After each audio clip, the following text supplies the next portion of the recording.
Good afternoon, and thank you all for joining today's Ardent Mills Risk Management webinar. This is Don Troba from the Ardent Mills marketing team, and I'll be your host today and will help moderate the Q&A session at the end of our webinar. As a reminder, today's webinar is being recorded and will be available on our YouTube channel, youtube.com/ardentmills. This ongoing series of webinars, along with our weekly weed updates and inside scoop videos, are meant to be resources for you, our customers. Our goal is to work closely with you to provide the information you need to make decisions around wheat and flour buying that align with your business objectives. So let's get to the agenda for today. Two members of our Ardent Mills risk management team, Kyle Searin and Kevin Prey, will review the recent USDA reports and resulting price action. They will then discuss how your business goals and metrics can determine the right type of risk management structure for you and what those might look like. We'll close with a Q&A session. A little bit of housekeeping before we begin. For today's Q&A session at the end, we're going to be taking questions via our email address, risk@ardentmills.com. The slides should be on your screen right about now, and we'll have the email address listed at the bottom of each slide. So if you've got a question for Kyle or Kevin anytime during the presentation, just go ahead and email risk@ardentmills.com, and we will address those at the end of the webinar during the Q&A. I will say I will address one pre-submitted question that we did receive. There was a question about whether or not we would actually have a cocktail hour after the seminar, and the answer is no. The cocktail hour will be before the next webinar in a few months. 3 months. All right, so let's go ahead and turn it over to Kyle to get us started. Thank you very much, Don. So anytime we do a presentation or a discussion, we'd like to talk about our visions and values. And these are not just words on a piece of paper to us. It truly is why Ardent Mills was formed just a little over 2 years ago. So our vision is we definitely aspire to be the trusted partner in nurturing our customers, consumers, and communities through innovative and nutritious grain-based solutions. We think that's, again, we take the responsibility of feeding 100 million people a day very seriously.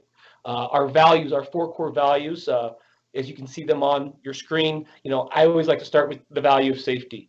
These days, with food safety being very, very highlighted, we take this very, very serious, and it's been a major point of emphasis. But to us, it's not just new, it's been a value all along during our tenure at Ardent Mills. It isn't just something new. And obviously also the safety of our 2,400 team members who are out there working every day to provide the grain-based solutions for 100 million people a day to enjoy. The value of simplicity. How can we make our customers' lives more simple? That's truly one of our major focuses, and especially in the world of risk management that we live in. How can we make the markets more simple to understand and get simple, transparent pricing? The value of serving. We definitely strive to serve the communities that we live and work in, and serving also our customers' needs. And if we do all those, the value of trust is a lot more easily obtainable, and with that also having transparency and open communication. So we're going to do a little different than we have in the past. So we're going to look at where are current grain prices, because these are fairly interesting versus where we've been. So these were taken on Friday. And so you can see this is a long-term chart going back all the way to 1999. And this is a chart of Minneapolis wheat futures. And you can see by the red line, we really haven't seen prices trade below these levels since 2006. Really when the whole ethanol era or biofuels era really started. So it's been a long, long time since we've seen wheat prices this low. And we're going to spend a lot of time on what this means going forward. Not just Minneapolis wheat, though, is very low. If we go to the next one, you can see that Kansas City futures are also at beyond 10-year lows. We have to go back to early 2006 to when we've seen prices this low. And obviously, again, we've seen a lot of volatility in the past several years in this biofuels era. And right now, a lot of that has been taken out. So Kansas City wheat, Minneapolis wheat, that's spring wheat and winter wheat markets are historically low. Also, in soft wheat, Chicago wheat futures, it's the very same story going back 10 years until we've seen prices this low. And it's not just wheat futures that are extremely low. If we go just look at corn prices, and this was taken on Friday, and I can tell you corn prices are about 15 to 20 cents lower since this was taken. This is, again, on the low end of where we've been in what we call the biofuels era that really kind of took off in the mid-2000s and has created unprecedented volatility that the grain world really hadn't seen before. So we've seen good production, and we've been able to get back to these levels, and honestly, we're now below cost production in a lot of these commodities, and we are going to spend some time later looking at that. There is one outlier, and that is soybeans. Soybean prices are still very high, while all the other major grain markets in North America are, again, below cost production at their lowest levels in 10 years. Soybeans, as you can see here, especially over the last few months, have definitely been running higher with questions about South American production this past year, questions about the real, the Brazilian real firming, lots of questions about what's going on in Brazil as far as geopolitical. Chinese demand continues to increase for soybeans, so it is going to be more volatility in the soybean market going forward, and that's something that the wheat market and corn markets will have to pay attention to. So, as we can see, futures are very low for wheat and for flour. So why are they? And so we just, instead of showing a lot of different slides of wheat and how much is here in the US and around, just a real quick snapshot, probably the biggest factor is the strong dollar. And it's been in the headlines in the last couple of weeks with Brexit, but this strong dollar has really just caused a weak commodity environment. And if we go back in time, we had a big commodity push in the early to mid 2000s. We saw a weak dollar, and that really helped the exports of agricultural commodities out of the United States. And right now, we're on the other side of that boomerang. In the second bullet, this is going to be our third straight year of very poor U.S. wheat exports. This is the primary reason why futures are so low right now for wheat. Our demand for exports has been cut in roughly a third over where it was just a few years ago. So that inability to export, only selling core demand in Asia and in the Western Hemisphere, not being able to sell anything beyond that in either North Africa or the Middle East has allowed these carryouts to continue to grow and grow and grow the last several years. The third bullet, this year we are going to see record winter wheat yields. The USDA will be showing us that here on future reports, but the yields this year are nothing short of fantastic. We don't yet know the size of the spring wheat crops, but crop conditions right now are nothing short of fantastic, not just in the United States, but also in Canada. So there's some pretty high expectations for how large the spring wheat crop will be from a yield standpoint. We would say that on the fourth bullet, this will be the fourth straight year there's not been any significant issue for wheat production anywhere in the globe. There's been some very small pockets here or there, but for the most part, we've had good to great crops around the globe for the fourth consecutive year. All of this is causing the largest carryout for U.S. wheat since the 1980s. And what that means is we're going to have the largest amount of wheat that we've had going back in time to the 1980s. Now, that was a different era. It is not nearly as burdensome as it was in those days. The carryout back then was 1.5 to almost 2 times as big as it is today. So we're not trying to suggest that we are back to the scenario where we were in the 80s, where farms were going bankrupt left and right. There was a big credit crunch and all of that. We did have a strong dollar back then, which was part of the reason, but with interest rates being cheap and really coming off of an era of great prosperity just before this time, we are not in a situation today like we were in the 1980s in the world of agriculture.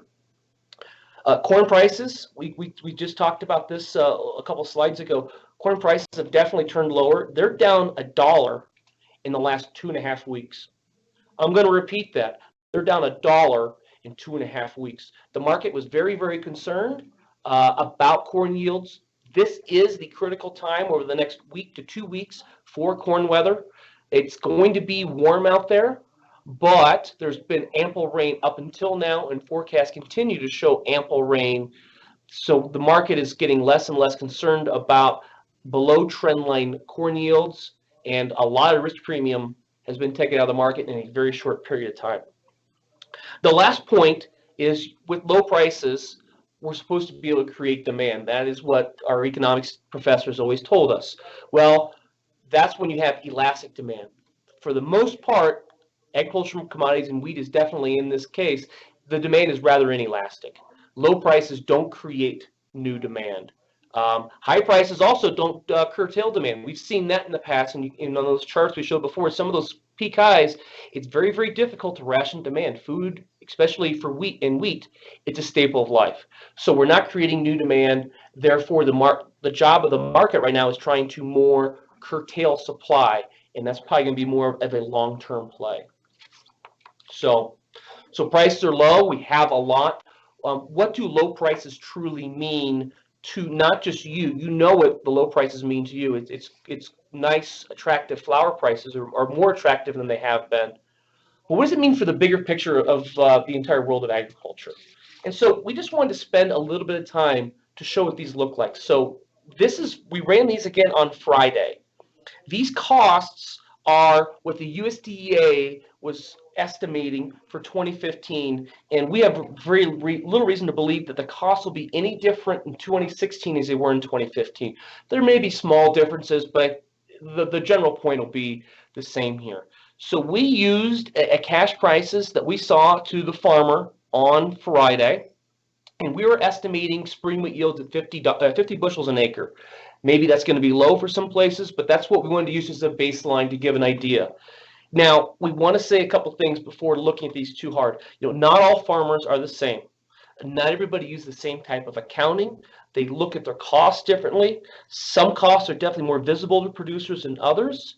Some, again, these costs are long-term and they're more invisible as paying for yourself if you own your own land versus the opportunity of renting it and things like that. So different farmers will look at this differently, and every farmer has a very, very different cost structure.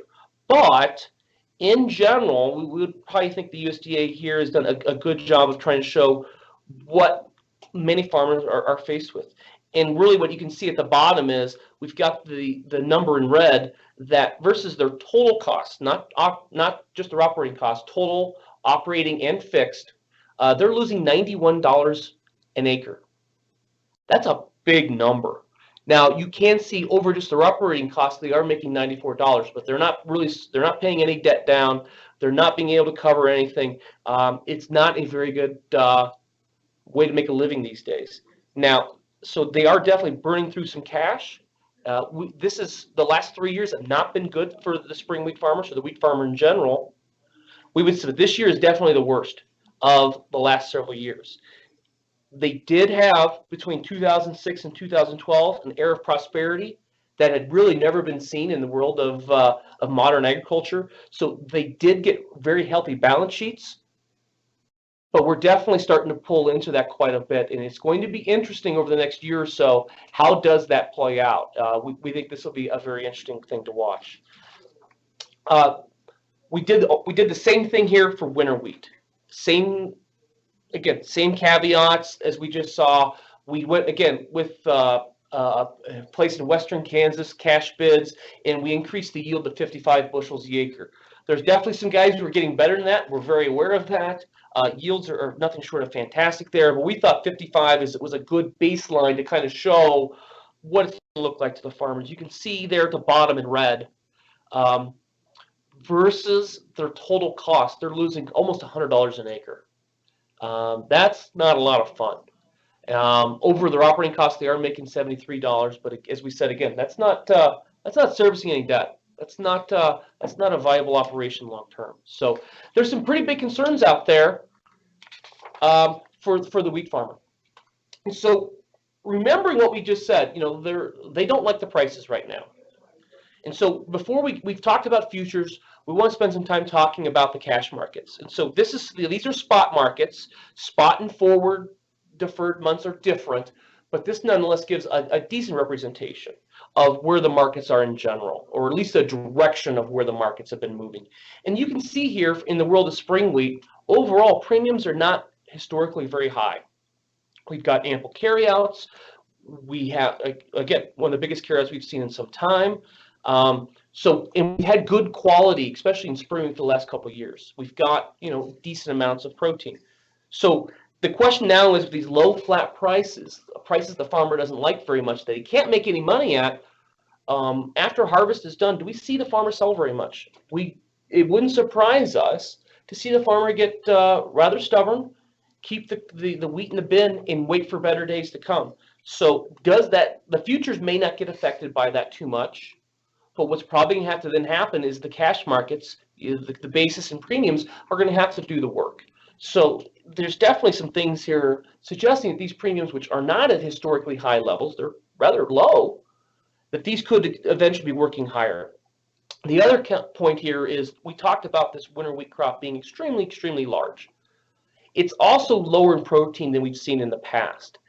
And it does feel like we may see some demand for winter wheat move to spring wheat. And that's just going to cause, again, more demand here.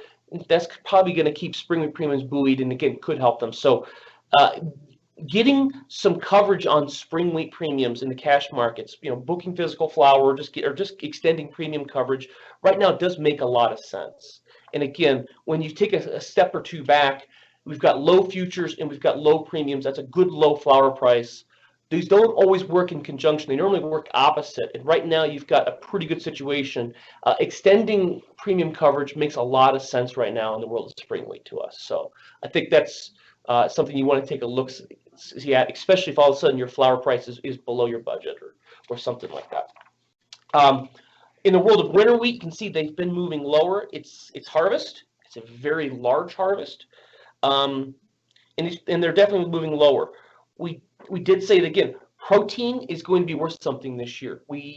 Protein spreads have been starting to widen out a little bit, but as you can see, they're not historically wide as we've seen at some other points in the past. This year, we're going to have to probably, it wouldn't be surprising to see these spreads widen out, that people are going to be paying for quality. So the difference between 11 and 12s or 10s and 12 and a halves or whatever, don't be surprised to see those widen out. The other thing to remember here is, yes, we have a huge amount of winter wheat in the United States this year, but we also have something, and Kevin's going to touch on this later, is there's large carrying charges. What that is, that's the difference between the September price, the December price, next July. There's a large carry or increase in price as time moves on. That is a very large incentive for the elevators to store the wheat. They are getting paid rather handsomely to store wheat and not sell it. So if the market's going to have to sometimes find this, basis is going to have to do some work. So don't be surprised here either, again, if basis wants to start to firm. So we've been talking about, we a lot of times talk just futures, but also this thing about in flat price, from a pure flour standpoint, a lot of these factors are kind of together. They're both low, and definitely from a cash standpoint, there's some factors that can make these go higher. And with that, I'm going to turn it over to Kevin. Great. Thank you, Kyle. And thank you, everybody, for joining today. We really appreciate the opportunity for you to spend some time with us here, and also appreciate your business. So we'll continue with the discussion, really dovetailing with what Kyle had introduced here as far as the market dynamics and what's been going on. And we're going to try to bring this home and basically go through some of the risk management opportunities that this presents for our customers. And some of these slides you may have seen before, at least initially, and we'll go through some of the philosophies that we have with risk management and how Ardent Mills can help our customers manage that going forward. So with that, how can we help as Ardent Mills?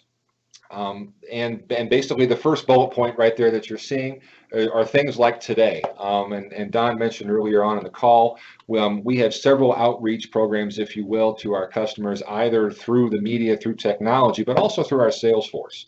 And so hopefully you are in active communications with Ardent Mills sales representatives and or members of Ardent Mills risk team, and that we are there really to serve our customers and help you achieve your goal for your finished flour pricing.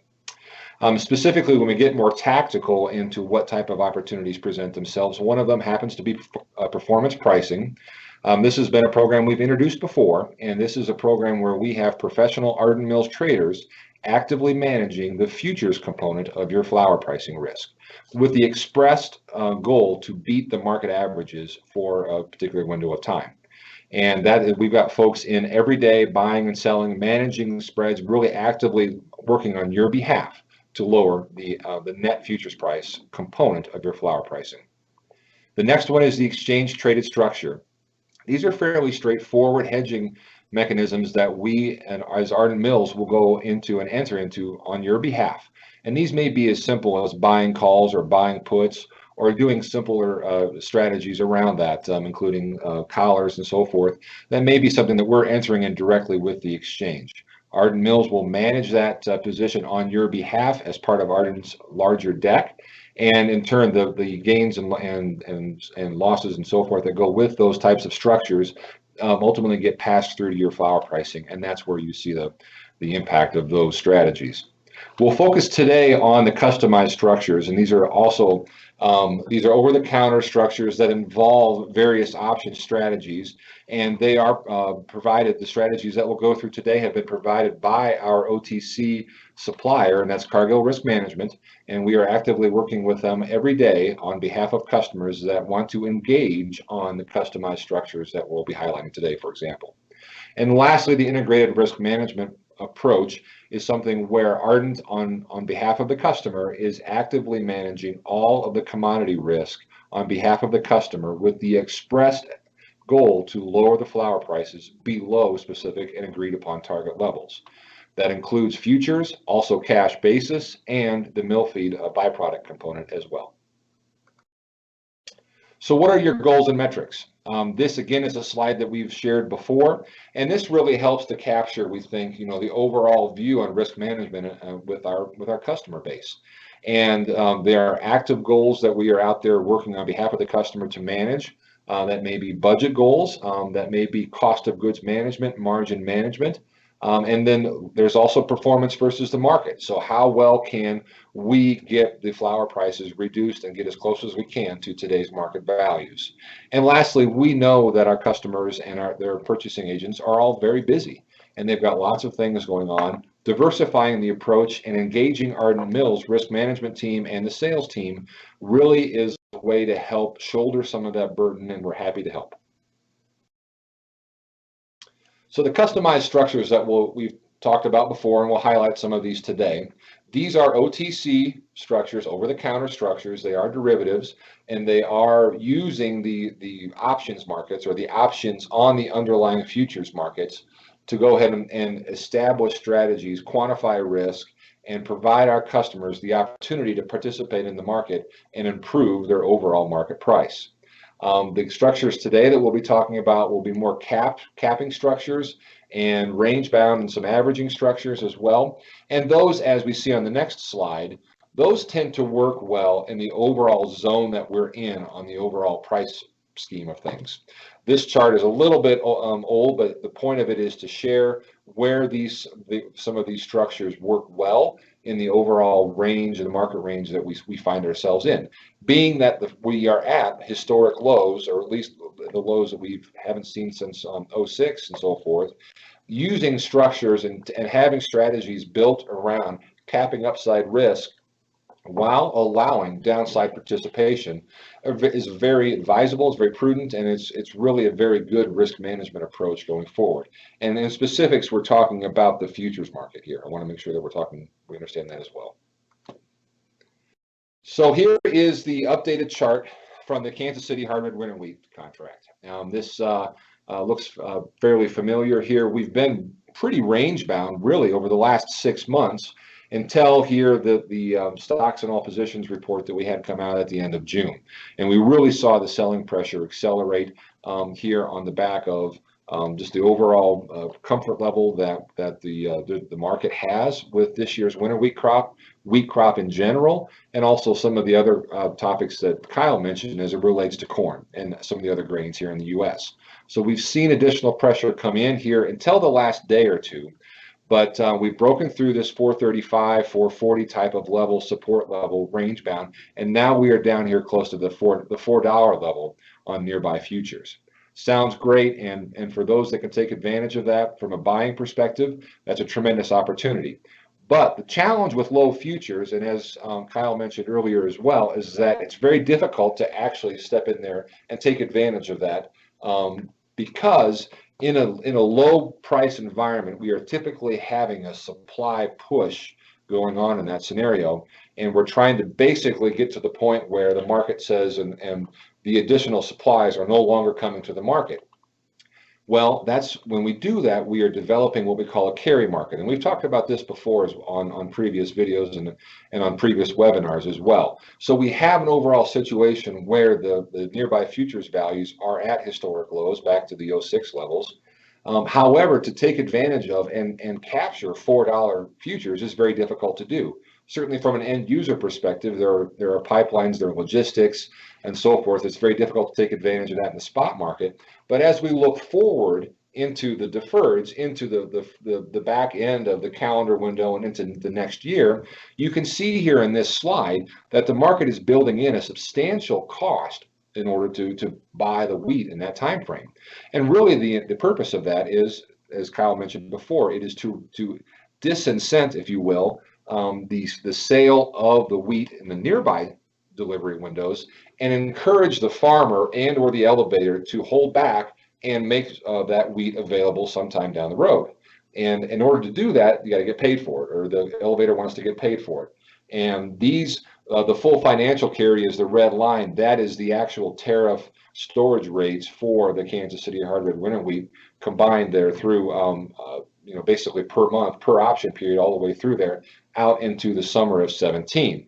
And you can see the actual market carry, being the yellow line, is tracking very closely to what the maximum storage revenue is in the Kansas City market. And basically, again, it's reaffirming the fact that we've got a lot of wheat nearby. We don't really know what to do with it necessarily, kind of in the big picture type of a thing. And we're better off waiting until the farmer's better off waiting until sometime later in order to sell that and make that available to us as the flour miller and to you as the end consumer. However, that's a substantial increase in overall price. What can we do to help manage that down and try to work in some of this 40, 50, 60 cent type of carrying cost? Can we work that lower?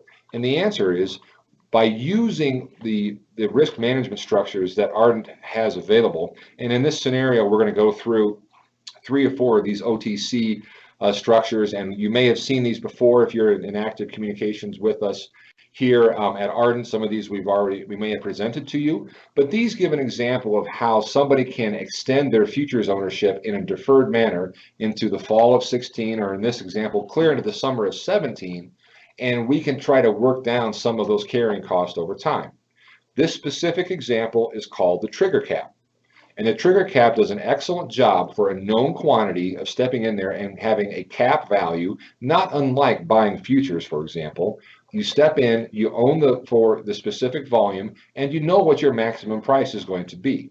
The advantage of the trigger cap structure is that on a weekly basis or on expiration, depending upon how you want to have that set up, you can reprice volumes, certain volumes, either weekly or the entire volume, at that lower level of 443 as that market becomes available to do that. So in this scenario, the market at the time was $4.70 for the Kansas City July of 17 contract.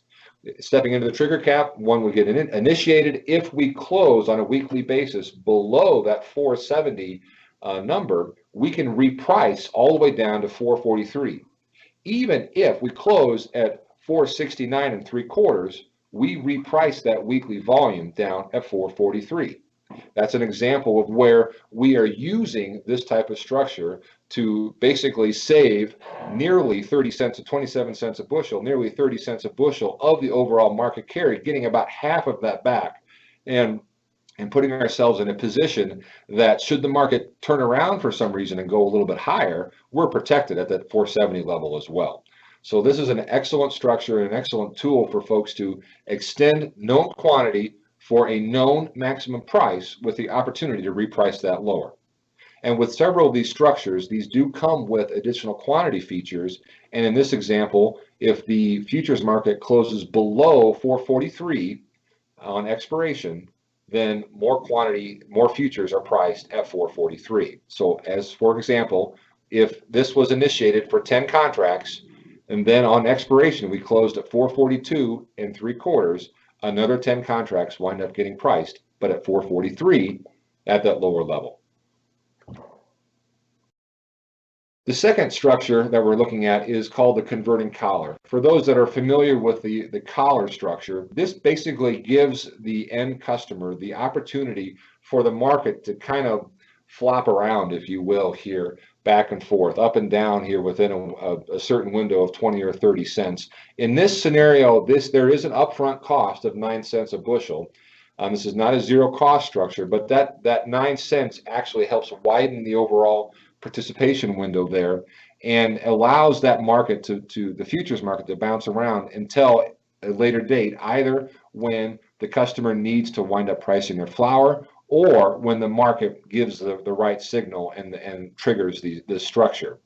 In this example, if we would see the futures market for next summer's Kansas City wheat futures rally above and hit up to and hit the $5 level, the customer is long at $4.80. Conversely, if we close below $4.20 on expiration without hitting 5, then the customer goes long $4.20. That's 50 cents better than the current market level of today. And this basically gives the customer the opportunity to, I don't want to use the word play the market a little bit, but if they basically feel and the customer's bias is steady to lower on overall futures level, but they want the protection to the upside, the converting collar does a very nice job in doing that and giving the upside protection. Once either the upper or lower levels are triggered, then the volume is triggered, it is priced, and then the structure expires, and then you have the futures that you can use for pricing, or you can roll it around to a different contract when period, or however you want to use them. The next structure is called the digital range accrual. So in the event where we have futures or perhaps even flour already priced up, the digital range accrual actually will work to generate rebate revenues as long as the market stays within the upper and lower level trading ranges. This is an excellent structure that we have several that are in practice today that generate cash rebate revenues that can be used and applied against existing flour contracts, for example, or can be used to apply towards future component positions, futures positions, if that's what you would like to use down the road. And the way this structure works, as long as the Kansas City July of 2017 stays between $5 and $4.40, there is a daily cash rebate revenue generated. And in this example, it was 30 cents a bushel, and it's on the daily quantity. So the total quantity initiated divided by the number of trading days gives you your daily quantity. So 30 cents on that daily quantity would get generated every day we stay within 5 and 4.40.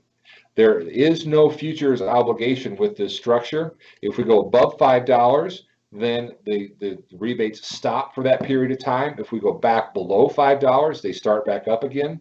And it's the same thing at the lower level.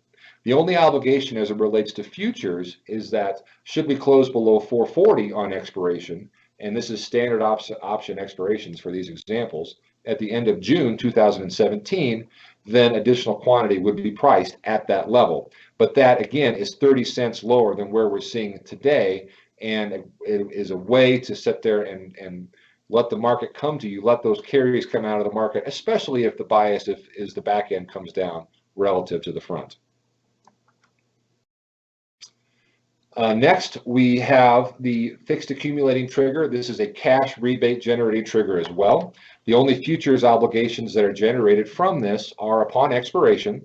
So in this example, as long as the market trades below $4.70 on a daily basis, 35 cents would get paid out or get accumulated on the daily quantity. So for example, on day one, the structure is initiated. You may already have your flour priced for the year or for the balance of 16, for example. This structure could be implemented on the futures element or on the potential futures element for next summer, and could go in there and generate cash rebate revenues to the tune of upwards of 35 cents a bushel on the daily quantities throughout that period of time. And any cash accumulated in this structure can then be used for lowering a flour price, for lowering a futures prices at some point, really anything that you would like to use that for. But typically those are the main applications for that cash. Any trade, any day we close above 470, no rebate is generated. A close below 470, 35 cents on that daily quantity. And again, teacher's obligation only happens upon expiration in this example. That concludes the risk management structures and those opportunities that we see as in the market with what we know today, and some of the recommendations and some of the structures that our customers are actively executing on today. So with that, we certainly will turn the ball back over here to Mr. Don, and we will open the floor for questions. Yep, and the first one I just want to cover off, I mentioned this at the beginning, there's a question about, will the presentation be available to us? Once again, this webinar is being recorded, and that's going to be on our YouTube channel, youtube.com/ardentmills. And if you're interested in a version of this PowerPoint, go ahead and email us at risk@ardentmills.com, which is the same place you can email in questions, and we'll be sure to get one out to you. So some of the questions that have been coming in, and you guys can figure out who wants to take this one first, but what do you suggest for folks to reduce the cost of flour already priced or purchased? Sure, I'll take that. And that's a great question, and that's really some of what we presented there in the structures there towards the end of the deck of the presentation. And really the DRA, which is the digital range accrual, and that cash accumulating trigger there at the end, both of those are very nice structures, especially in a range bound market, where we can see that generate. And I think one example was 35 cents, the other was 30 cents. And that can get generated, and then that in turn can be applied against an existing flour contract and help lower that cost. So we've seen that used several times in that scenario. So thank you, good question. We had another question come in that I wanted to ask that was pre-submitted. Can you guys talk about the status of La Nina and the impact on corn yields? Yeah, that's a really good and very topical question right now. So there's definitely been a trend with La Nina, which causes a lot of heat and a lack of rain in the Midwest. That's happened quite a bit, and we are moving from a El Nino to a La Nina year, and it's been a very abrupt change, much more than historically you see. And so we are in what the weather gentlemen would say, or weather people, we are in a weak La Nina situation right now. That may mean, especially at some point, that there may be more heat and a lack of rain that's coming. Without a doubt, the short range forecast does have heat, but it has quite a bit of rain. The past several weeks, there's been some heat, but there has been a lot of rain. So at this current moment, La Nina has not hurt the U.S. corn yields at all. That isn't to say in the month of August we couldn't trim back yields a little bit based on if we see these conditions get a little bit stronger. But right now, things look great. The market has lost $1 to taking out the risk premium because the yields look great. But we would say that, yeah, this possibility still exists, that maybe the yields get trimmed back in August based on potential La Nina conditions of hot and dry. But speaking of the rain, has it caused any damage to the quality of the spring wheat, the soft or hard red winter wheat? So that's another good question. You know, last year we saw, especially in the eastern belt, during soft wheat harvest, it just rained and rained and rained, and it really created some pretty significant quality issues. And unfortunately for the marketplace, what it really did was it didn't do a lot to futures, but it really took cash premiums up to some pretty high levels. The good news that we can say is this year, besides some small isolated places, and there's always going to be that, overall the rains have not been very large at the times we didn't need them, and the overall quality from that looks good. I can say though in France, they've kind of been dealing with what we dealt with last year. There are some quality issues in France this year. That will be interesting to see if all of a sudden some of that wheat gets just priced as feed wheat, or what happens there. But here in the U.S., no, things look from a quality standpoint. We did talk about the hard wheat being low protein, but besides that, everything looks pretty good so far. Spring wheat to be determined yet, But again, from a quality standpoint, all is well. Another question that we had come in, somebody wanted to understand, how do the risk management structures that you've been talking about pass through to the flower pricing? Okay. Sure. So you heard us talk quite a bit about, there was lots of words about derivatives and options. The good news is what we're trying to be is very transparent to you of how we're able to achieve these things for you. Don't be scared off when you hear these things thinking you're entering into a derivative contract or things like that. You're not. As long as these are embedded in your flower price, which you're entering into an agreement to buy flower from Ardent Mills, these tools, you don't need to worry about compliance or anything like that. It's as long as it's embedded like that.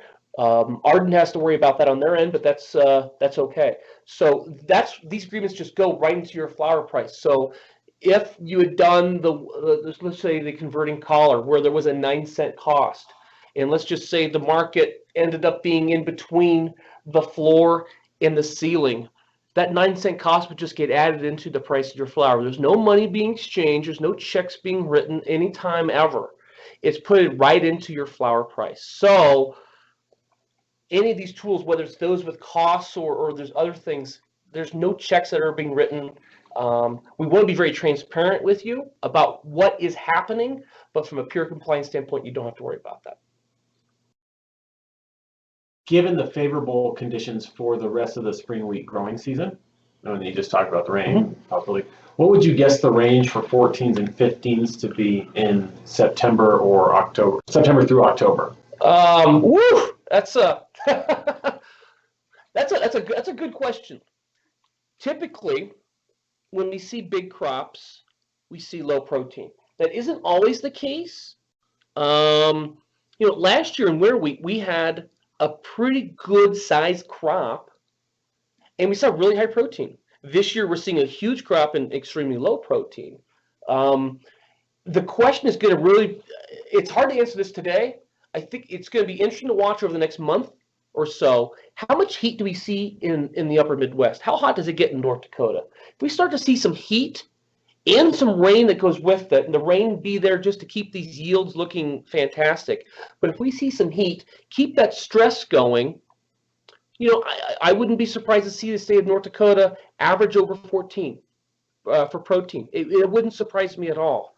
Now, if all of a sudden you're gonna tell me over the next month it's gonna be an average of 86 degrees in North Dakota and all that, well, then that number is going to slip. And we're going to probably be 13.8, 13.7, 13.9, something like that.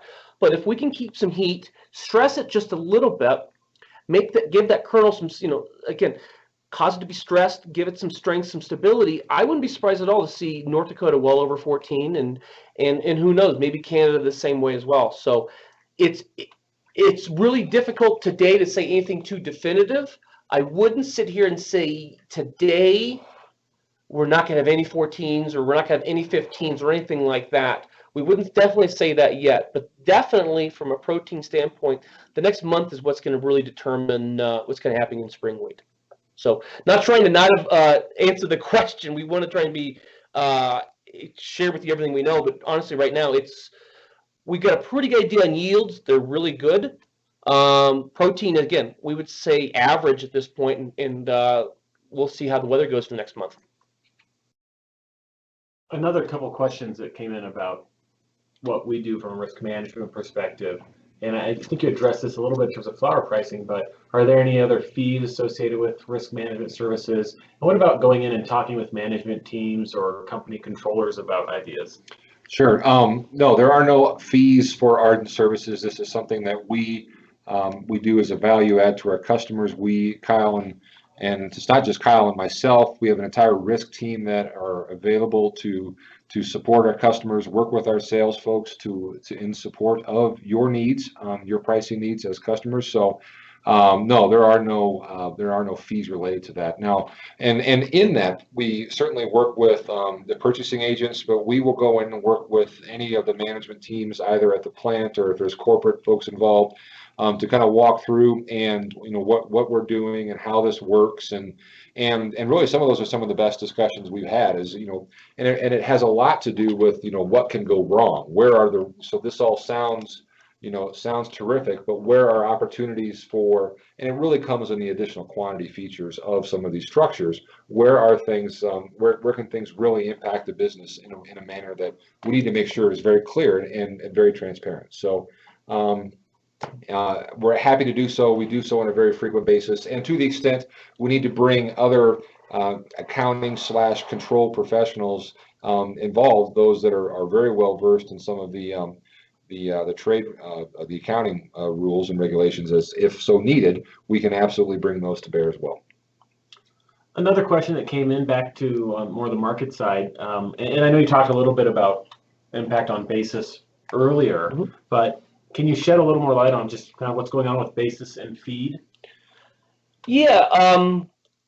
So the good news is we've got some, we'd say very, very low futures, so that's good. I think we could say especially for winter wheat and spring, we've got very low premiums, so that's good news. So 2 out of 3 ain't bad. The feed, with corn going down $1 in the last month, feed prices have been going down here in the last couple of weeks. They are at pretty low levels, definitely a lot lower than they have been over the last several years. We would probably argue that feed doesn't have a lot of downside from here, but it definitely doesn't have a lot of upside either. Now, we talked about soybeans being, again, the outlier at the beginning. Soybean meal continues to be really firm as well. And so we wouldn't be surprised if you see, again, certain things, instead of going for, in the animal feed world, there's energy and there's protein. Energy being more what we would call where the world corn lives, or protein being more where soybean meal lives. And with soybean meal being really high, do certain things move more towards that, and that opens up more room for mids to fit into in feed rations? We'll see. Again, I think it's really difficult to think that we're going to see a substantial move higher in feed. I don't think it's going to go a lot lower than where we are today also, but I think unfortunately with 350 corn, not 450 corn like we had, it's going to be really difficult, especially August SEP. Maybe O&D confirm a little bit, but again, these prices are probably not going to have a lot of nearly as much volatility. The good news, again, your overall flour price, even with some low feed, probably looks pretty gosh darn good versus where it has been. So it still looks pretty good. Well, Kyle, Kevin, thank you. That's all we've got for questions, and would just love to remind people that if you do have any more, you can always email us at risk@ardentmills.com.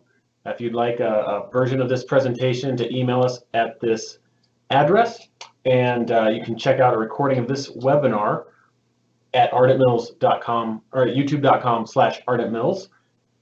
Kevin, Kyle, you want to take us away? Any final points from the wrap up? Again, if you have any questions, feel free to email us, or feel free also to get a hold on the next slide, or Kevin and my direct email addresses in our phone numbers. Feel free to reach out to us directly if you have any questions. Thank you once again for joining us. We'll see you next time.